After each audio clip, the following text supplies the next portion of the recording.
Ya, teman-teman, sobat neliti yang berbahagia, sebelumnya Assalamualaikum warahmatullahi wabarakatuh. Jumpa lagi dengan saya, Elvara Norma Ariandini. Kali ini saya akan memberikan rekomendasi penelitian PAI lagi, teman-teman. Tapi di sini khusus untuk yang kajian literatur ya. Kajian literatur dan ini penelitiannya adalah paling update tahun 2022 dan ini sudah siap untuk diajukan ke dosen sehingga teman-teman harus menyimak hingga akhir ya. Siapa tahu dari sini nanti dapat inspirasi. Oke, langsung saja ya teman-teman. Yang pertama adalah modernisasi pendidikan Islam awal abad ke-20. Nah, di situ yang dicari adalah pergulatan ilmiah akademik lembaga pendidikan di Sumatera Barat.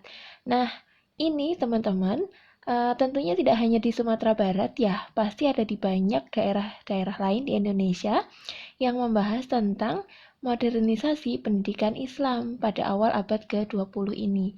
Nah, ini nanti jadi bisa diganti ya di sini Sumatera Baratnya bisa diganti mungkin di Jawa, mungkin di Sunda mungkin ya, atau di Maluku atau di mana. Ya, pokoknya di berbagai daerah di Indonesia yang kira-kira punya modernisasi pendidikan Islam. Nah, pada awal abad ke-20 ini. Oke, teman-teman. Nah, ini salah satu yang bisa diacu adalah Jurnal Pendidikan Agama Islam Al-Thoriqoh ya.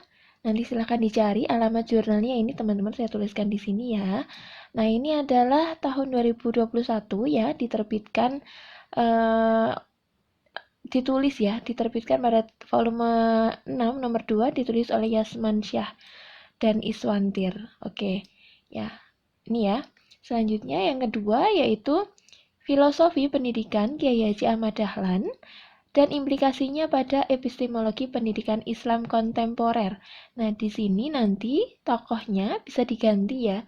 Jadi filosofi pendidikan bisa menurut Kiai Haji Ahmad Dahlan, bisa menurut Kiai Haji Asyim Asy'ari, gitu ya, atau mungkin Profesor Hamka, dan sebagainya. Nah, ini nanti diganti silahkan menurut pemahaman dan pengetahuan dan juga kajian teman-teman ya, karena ini kajian literatur.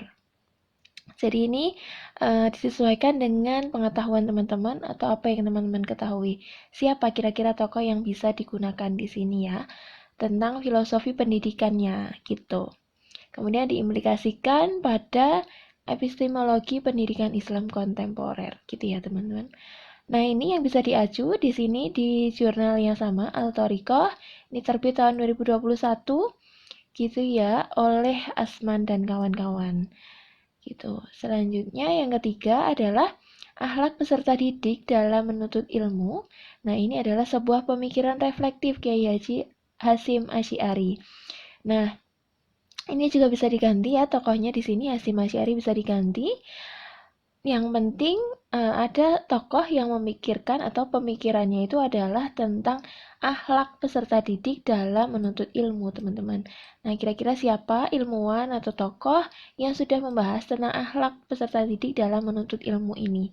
Gitu. Nah, ini sebelumnya ya penelitian tadi sudah dilakukan oleh Nuri Sri Handayani yang digunakan adalah tokohnya Kiai Haji Hasyim Asy'ari. Nah, nanti bisa diganti oleh teman-teman gitu ya. Ini tahun 2021 juga penelitiannya jadi masih sangat update sekali teman-teman. Selanjutnya yang keempat adalah integrasi pendidikan Islam dan keindonesiaan dalam perspektifnya Kiai Haji Salahuddin Wahid. Nah, di sini juga bisa diganti ya tokohnya Kiai Haji Salahuddin Wahid bisa diganti dengan tokoh yang lain yang membahas tentang integrasi pendidikan Islam dan keindonesiaan. Nah, kira-kira siapa? Banyak ya tokoh-tokoh yang sekarang yang membahas tentang Islam dan keindonesiaan, nah, terutama tokoh-tokoh yang ada di UIN gitu ya teman-teman ya. Yang ada di UIN, IAIN, dan sebagainya banyak yang membahas tentang Islam dan keindonesiaan begitu. Silahkan nanti teman-teman dikaji begitu ya. Oke, nah ini yang sudah dilakukan sebelumnya. Menurut Kiai Haji Salahuddin Wahid, ini diterbitkan di Jurnal Pendidikan Islam, ini Sinta 2 teman-teman. Ini terbitnya tahun 2021, jadi masih sangat relevan untuk diacu gitu ya. Ini diterbitkan oleh Muhammad Rosidin dan Imron Arifin. Selanjutnya yang kelima, adalah analisis nilai-nilai toleransi dalam kurikulum pendidikan agama Islam. Nah, ini nanti bisa teman-teman ganti ya. Jadi, analisisnya, kalau yang sebelumnya yang sudah pernah dilakukan, ini ya, jadi tidak ada di kelas mana atau di tingkat mana atau di jenjang mana, tidak ada. Ini yang dilakukan oleh Mujahidil Mustaqim tahun 2019. Jadi ini hanya menganalisis nilai-nilai toleransi dalam kurikulum pendidikan agama saja, tidak disebutkan secara rinci ini apakah di MTS, apakah di RA, apakah di MI, apakah di MA gitu ya, belum disebutkan. Jadi nanti di sini teman-teman silahkan menyebutkan ya di sini apakah mungkin di SMA, SMP, SD, atau mungkin juga bisa di MTS, MA gitu ya, kemudian MI gitu. Nah, ini silahkan disesuaikan saja dengan nanti tempat penelitian teman-teman di mana. Oke, ini jurnal yang diacu ya, tadi oleh Mujahidil Mustaqim di Jurnal Pendidikan Agama Islam. Ini jurnalnya UIN Sunan Kalijaga ya. Selanjutnya yang keenam teman-teman, konsep kurikulum pendidikan Islam menurut Muhammad Nasir gitu ya. Sekali lagi ini tokohnya bisa diganti, intinya dia membahas tentang konsep kurikulum pendidikan Islam gitu ya. Nah, ini yang sudah dilakukan sebelumnya diterbitkan di jurnal At-Ta'dib tahun 2021 teman-teman oleh Edi Saputra. Oke, selanjutnya yang ketujuh adalah pendidikan Islam pada masa Daulah Bani Umayyah. Nah, daulah-daulah seperti ini banyak sekali ya, mungkin juga pada Khulafaur Rasyidin dan sebagainya itu sangat banyak. Nah, di sini bisa teman-teman ganti ya, silakan disesuaikan gitu ya teman-teman. Kira-kira yang belum pernah dikaji apa? Karena ini sudah dikaji Daulah Bani Umayyah, mungkin bisa dikaji yang lain, misalkan Daulah Bani Abbasiyah gitu ya. Atau mungkin mau dilakukan di penelitian ini lagi tapi lebih dilengkapi begitu. Nah, silahkan teman-teman mengkaji dulu di sini ya. Yang ada ditulis di jurnal ini tuh sudah sedalam apa. Kalau misalnya teman-teman mau melakukan penelitian yang sama, misalnya di masanya Daulah Bani Umayyah juga, caranya tadi ya, ini dilihat dulu. Tulisan ini masih ada kekurangan nggak? Kalau misalnya masih ada, kira-kira teman-teman mau melengkapi, data-datanya bisa lebih lengkap, nggak apa-apa, penelitian ini bisa dilakukan lagi gitu ya. Tapi jika dirasa sudah lengkap, maka teman-teman bisa diganti ya. Ini diganti dengan bani yang lain, mungkin atau pada masa apa gitu ya, masa Islam keemasan atau dan sebagainya. Silahkan nama-namanya ini bisa diganti teman-teman. Ini diterbitkan di jurnal At-Ta'dib juga ya, tahunnya tahun 2020. Oke, selanjutnya yang kedelapan, konsep pendidikan karakter gitu ya, ditinjau dari perspektif psikologi Islam. Oke, teman-teman. Nah, ini bisa diganti ya. Jadi, konsep pendidikan karakternya ini bisa diganti dengan yang lain, misalkan pendidikan humanistik atau pendidikan apa ya, ya istilah-istilah itu pendidikan moral misalkan ya, itu ditinjau dari perspektifnya psikologi Islam. Ya, itu bisa divariasikan seperti itu ya. Atau yang kedua, variasinya adalah teman-teman mengganti ininya. Tadi kan yang diganti pendidikan karakternya ya, pendidikan karakter diganti misalnya dengan pendidikan humanistik atau pendidikan moralitas gitu misalnya. Nah, sekarang bisa divariasikan yang kedua dengan mengganti ininya teman-teman. Jadi bisa misalnya konsep pendidikan karakter ditinjau dari apa gitu ya. Ditinjau misalkan tidak dari psikologi Islam, misalnya ditinjau dari apa ya kira-kira. Nah, teman-teman cari sendiri gitu ya. Ini kalau yang sudah dilakukan adalah pendidikan karakter ya, ditinjau dari perspektifnya psikologi Islam atau mungkin hanya psikologi saja misalnya ya. Itu atau yang lainnya bisa ya. Selanjutnya yang kesembilan yaitu studi komparasi pendidikan karakter menurut perspektifnya Al-Ghazali dan Thomas Likona.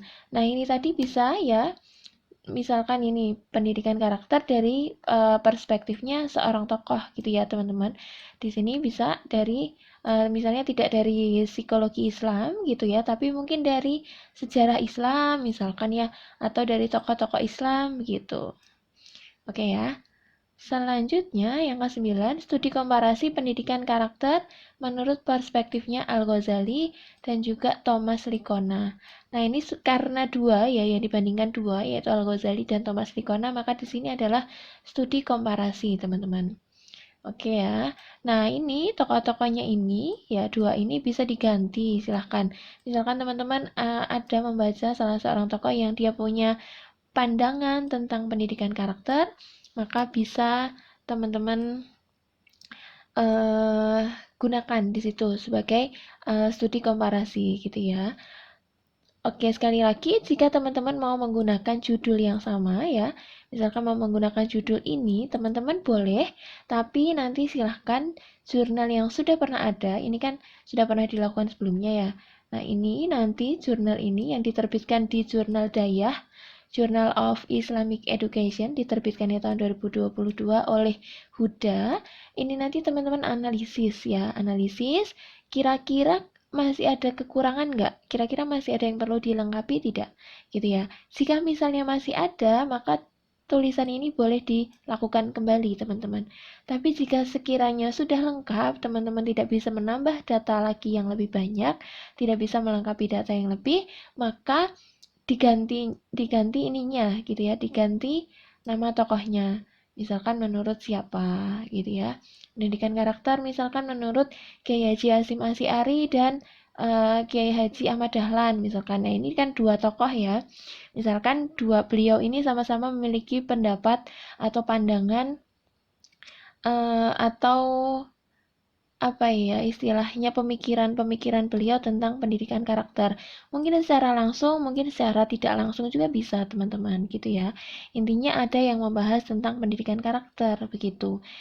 Nah, gitu ya. Jadi kalau misalnya penelitian ini tidak bisa dilengkapi atau disempurnakan lagi, maka konsekuensinya adalah teman-teman kalau misalnya mau menggunakan judul ini berarti diganti nama yang dibandingkan gitu ya, nama tokohnya yang dibandingkan ini diganti gitu ya. Jadi ambillah dua tokoh yang berbeda yang sama-sama memiliki pandangan tentang pendidikan karakter gitu ya. Atau mungkin tidak pendidikan karakter bisa misal pendidikan moral atau pendidikan humanistik tadi ya. Bisa seperti itu teman-teman. Selanjutnya yang ke-10 adalah etika hubungan pendidik dan peserta didik menurut perspektif pendidikan Islam dan pendidikan Barat gitu ya. Jadi di sini membahasnya adalah tentang etika hubungan. Intinya pendidik dan peserta didik ya, hubungan guru dan siswa itu seperti apa. Nah, ini yang dibandingkan adalah menurut perspektif pendidikan Islam dan pendidikan Barat. Dengan pengkajiannya yaitu lebih dikhususkan lagi pada pemikirannya Al-Zanuri dan Paulo Freire. Nah, Al-Zanuri ini mewakili pendidikan Islam dan Paulo ini mewakili pendidikan Barat gitu ya. Nah, di sini berarti teman-teman bisa melakukan penelitian ini kembali dengan diganti tokohnya ya. Misalkan ingin hubungan pendidik dan peserta didik. Nah, ini dari perspektif Islam dan Barat bisa dilakukan, tapi studinya diganti. Misalkan siapa tokohnya ini diganti, gitu ya. Ambil satu tokoh dari pendidikan Islam, ambil satu tokoh dari yang Barat, gitu ya. Kemudian nanti dibandingkan seperti itu.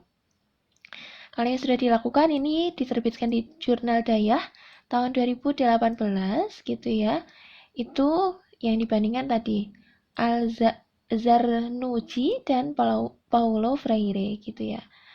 Nah, ini juga ada yang kedua ya, saya menemukan jurnal yang mirip juga gitu, yaitu membahas tentang etika interaksi guru dan murid juga.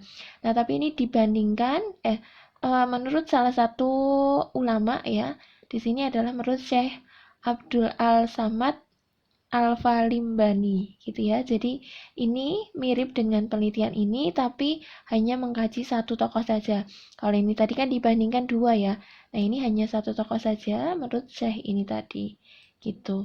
Nah, intinya adalah membahas tentang etika interaksi antara guru dan murid. Gitu teman-teman ya. Mungkin kiranya cukup sekian yang dapat saya sampaikan teman-teman. Semoga bermanfaat untuk teman-teman yang berminat melakukan penelitian PAI khususnya pada kajian literatur. Nah, Jangan lupa video ini bisa di-share ya ke teman-temannya yang lain, utamanya yang sedang melakukan penelitian PAI gitu ya. Semoga teman-teman segera selesai skripsinya, segera lulus, segera bisa mendapat pekerjaan, bisa membahagiakan orang tua, dan meraih apa yang teman-teman cita-citakan. Oke, terima kasih teman-teman atas perhatiannya. Wassalamualaikum warahmatullahi wabarakatuh.